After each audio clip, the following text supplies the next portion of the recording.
تمام سننے اور دیکھنے والوں کو السلام علیکم۔ آپ دیکھ رہے ہیں اسلامک سٹوریز بائی وشم نور۔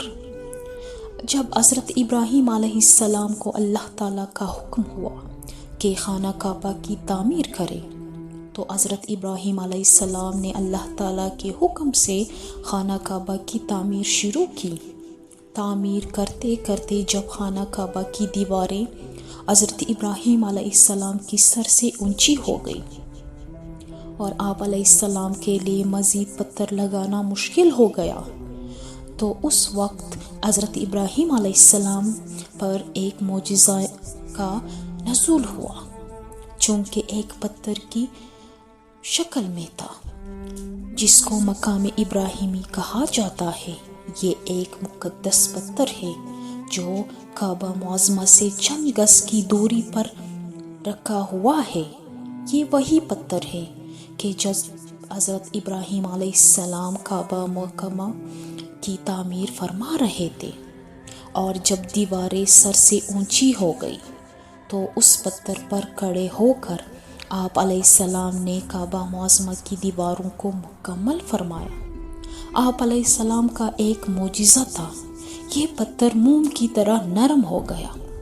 آپ علیہ السلام کے دونوں مقدس قدموں کا اس پتھر پر نشان پڑ گیا۔ اس پتھر کا یہ بھی معجزہ تھا کہ جب حضرت ابراہیم علیہ السلام اس پر کھڑے ہو جاتے، یہ پتھر خود بخود ہوا میں اڑنے لگتا اور خانہ کعبہ کی دیواروں کی طرف ہو جاتا تھا۔ اس طرح حضرت ابراہیم علیہ السلام آسانی کے ساتھ مزید پتھر لگاتے جاتے اور خانہ کعبہ کی تعمیر فرماتے جاتے۔ آپ کے قدموں کے مبارک نشان کی بدولت پتھر کی فضیلت اور عظمت میں چار چاند لگ گئے کہ اللہ تعالیٰ نے اپنی کتاب قرآن مجید میں 2 جگہ اس عظمت کا خطبہ ارشاد فرمایا،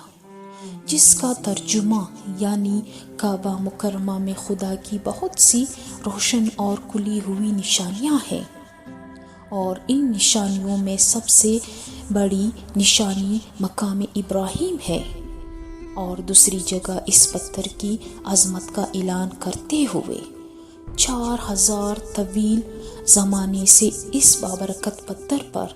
حضرت ابراہیم علیہ السلام کے مبارک قدموں کے نشان موجود ہے۔ اس طویل مدت سے یہ پتھر کھلے آسمان کے نیچے زمین پر رکھا ہے اور اس پر 4000 برساتی گزری، ہزاروں آندھیوں کے جھونکے اس سے ٹکرائے، کروڑوں انسانوں نے اس پر ہاتھ پھیرا، مگر اس کے باوجود آج تک حضرت ابراہیم علیہ السلام کے جلیل و قدر قدموں کے نشان اس پتھر پر باقی ہے، جو بلا شبہ حضرت ابراہیم علیہ السلام کا ایک بہت بڑا اور نہایت ہی معظم معجزہ ہے۔ اور یقیناً یہ پتھر اللہ کی آیات اور کھلی ہوئی نشانیوں میں سے ایک بہت بڑا نشان ہے، اور اس کی شان کا ایک عظیم شان نشان مسلمانوں کے لیے ایک بہت بڑی عبرت کا سامان ہے کہ اللہ تعالیٰ نے تمام مسلمانوں کو حکم دیا کہ تم لوگ میرے مقدس خانہ کعبہ کے طواف کے بعد اس پتھر کے پاس 2 رکعت نماز ادا کرو۔ تم لوگ نماز میرے لیے پڑھو اور سجدہ میرے لیے ادا کرو، لیکن مجھے یہ محبوب ہے کہ سجدوں کے وقت تمہاری پیشانیاں مقدس پتھر کے پاس زمین پر لگے، کہ جس پتھر پر میرے خلیل ابراہیم علیہ السلام کے قدموں کا نشان بنا ہو۔